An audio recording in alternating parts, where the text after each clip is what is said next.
Everyone, we are doing chapter 3 fibre to fabric. आज हम इस चैप्टर को पूरा शॉर्ट में समझने वाले हैं क्योंकि हम इस चैप्टर को ब्रीफली स्टडी कर चुके हैं पहले ही।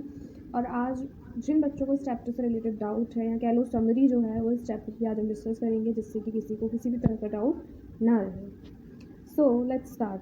सबसे पहले तो चैप्टर का नेम देख लेते हैं। चैप्टर का नेम क्या है? Fibre to fabric. You can see fibre to fabric. अब हम बात करते हैं कि फ़ाइबर क्या होता है।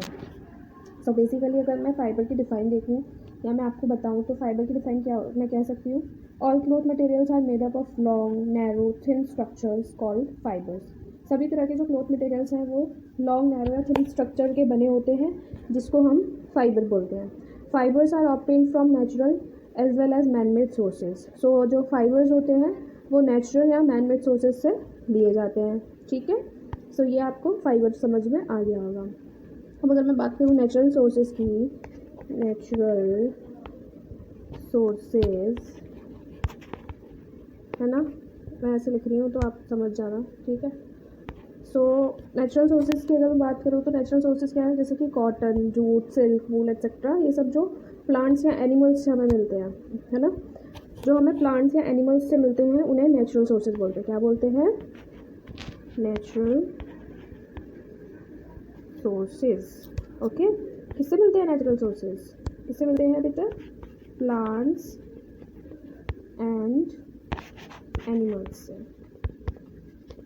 राइट। तो प्लांट्स एंड एनिमल्स से मिलते हैं। नेचुरल सोर्सेज हमारे होते हैं plants and animals. Okay, and man made sources कौन से हमारे? मैन मेड सोर्सेज कौन से हैं?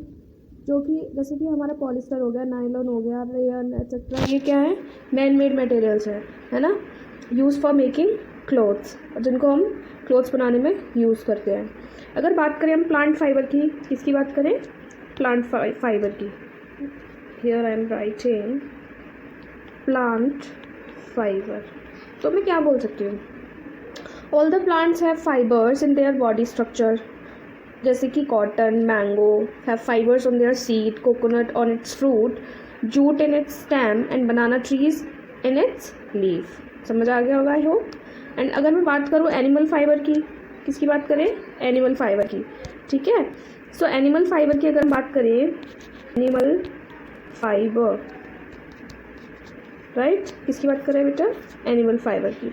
एनिमल फाइबर की मैं आपको जैसे देखो, वूल जो है वो हमें शीप से मिलती है। वूल किससे मिलती है हमें? वूल जो है वो हमें शीप के जो हेयर है, हेयर ऑफ शीप, जिसको आप फ्लीस भी बोलते हो, वहाँ से मिलती है। अगर हम बात करें सिल्क की, तो सिल्क कहाँ से मिलता है हमें? सिल्क वॉर्म से मिलता है। सो ये क्या है? बेसिकली ये एनिमल फाइबर है, राइट। ओके, सो ये एनिमल फाइबर की बात हो गई। सो अब मैंने आपको एक क्वेश्चन पूछा था कि किस कंट्री ने इन्वेंट किया था cotton clothing.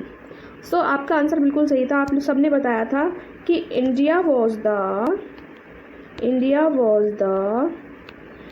Proud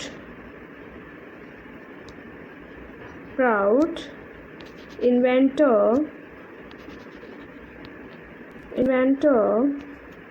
of cotton.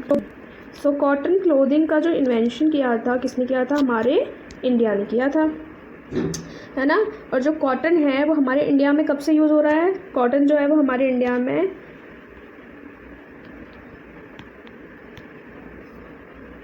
1800 BC से यूज़ हो रहा है। BC का क्या मतलब है? Before Christ. जो क्रिश्चियंस के जो गॉड है ना, जीसस क्राइस्ट, उनके जन्म से 1800 ईयर्स अगो, मतलब उनके जन्म से भी 1800 साल पहले से हमारे इंडियंस लोग जो हैं वो कॉटन क्लोथिंग यूज़ कर रहे हैं, राइट। सो अब बात करें प्रोडक्शन की। सो जो प्रोडक्शन होता है ना कॉटन का, वो कहाँ होता है? वो होता है हमारे प्रोडक्शन ऑफ कॉटन की बात करते हैं। अब किसकी बात कर रहे हैं? Production of cotton. Production of cotton. So production of cotton कहाँ पे होता है? हमारे इंडिया में।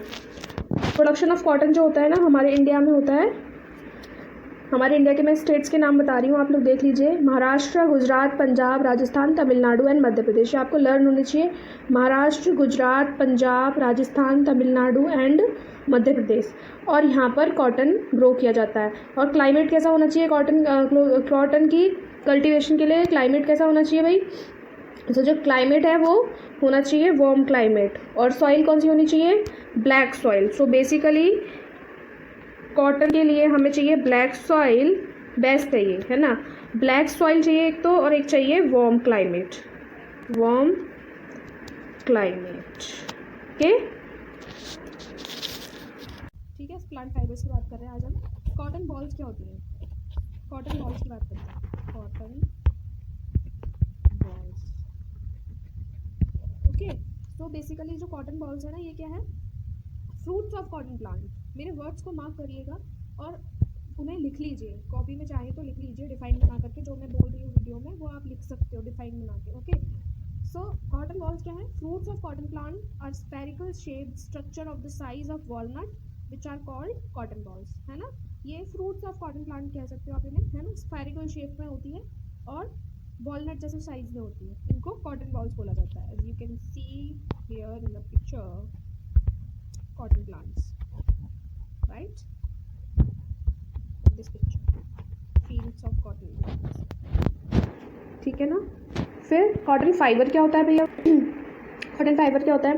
Cotton fibres are obtained from cotton balls. Cotton balls से जो फाइबर लिया जाता है उसको बोलते हैं कॉटन फाइबर। अब गाइनिंग की बात कर लेते हैं, जो कि बहुत इंपॉर्टेंट है। गाइनिंग आपसे पूछा जाता है, गाइनिंग क्या है भाई? तो गाइनिंग मैंने आपको बता दिया था। गाइनिंग क्या होता है?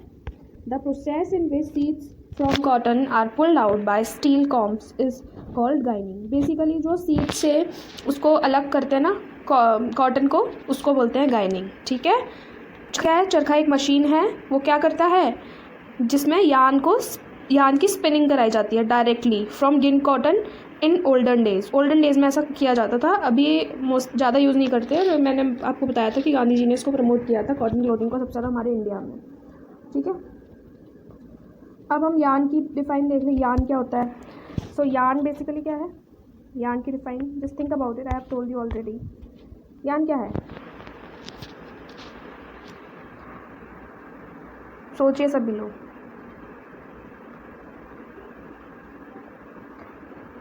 आई नो आप सबने आंसर सही दिया होगा।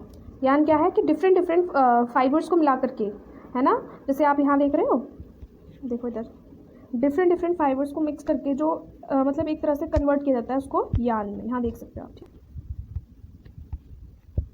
Spinning cotton yarn. स्पिनिंग एक मेथड है कॉटन यान को बनाने के लिए, है ना। द प्रोसेस ऑफ मेकिंग यान from fibres is called spinning. Spinning के लिए देखो ये तकली यूज़ करते थे एंड चरखा यूज़ करते थे ओल्डन डेज में। अब यान से फैब्रिक बनाने के लिए हमने वीविंग एंड निटिंग पढ़ा था।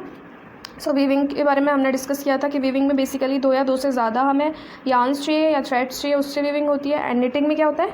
निटिंग ओनली 1 थ्रेड के द्वारा ही पूरा कंप्लीट हो जाता है। जैसे आप सॉक्स देखोगे या स्वेटर एक्सेट्रा देखोगे तो वो निटिंग से जो बने हुए हैं, उसको अगर आप एक सिरे से खोलोगे तो वो पूरा खुलता चला जाएगा। इसका मतलब वो उसमें क्या यूज़ हुआ है? एक ही थ्रेड यूज़ हुआ है या एक ही यार्न यूज़ हुआ है। तो वो प्रोसेस कौन सा है? निटिंग का प्रोसेस है। एंड वीविंग क्या है? वीविंग का मैंने आपको एग्जाम्पल दिखाया था, आप देख सकते हो इस तरह से डायग्राम में, देख लो, ये देखो, ये मैंने आपको बताया था वीविंग विथ पेपर स्ट्रिप्स, ठीक है, इस तरह से। इंडियन निटिंग की बात कर दी। हिस्ट्री ऑफ क्लोथिंग मटेरियल हमने पढ़ा था कि हमारे इंडिया में बहुत ज़्यादा पहले से यूज़ हो रहा है कॉटन।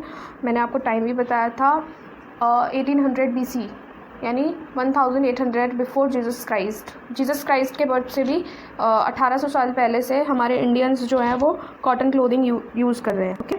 सो यहाँ पे कॉटन का पूरा प्रोसेस गिवन है, ये डायग्राम आपने याद करना है। जैसे कॉटन रोल्स मिलते हैं, फिर गाइनिंग होता है, देन फाइबर मिलता है, फाइबर की स्पिनिंग करते हैं। फाइबर की स्पिनिंग के बाद में क्या होगा? फाइबर की स्पिनिंग कर दोगे तो यार्न मिल जाएगा, है ना। यार्न मिलने के बाद में क्या होगा? यार्न मिल जाएगा, फिर आपका निटिंग करना चाहो निटिंग कर सकते हैं, वीविंग कर सकते हैं, है ना, और हम फैब्रिक को गेट कर सकते हैं, राइट। आई होप सबको ये वीडियो अच्छे से समझ में आ गया होगा, ये चैप्टर भी बहुत अच्छे से समझ में आ गया होगा।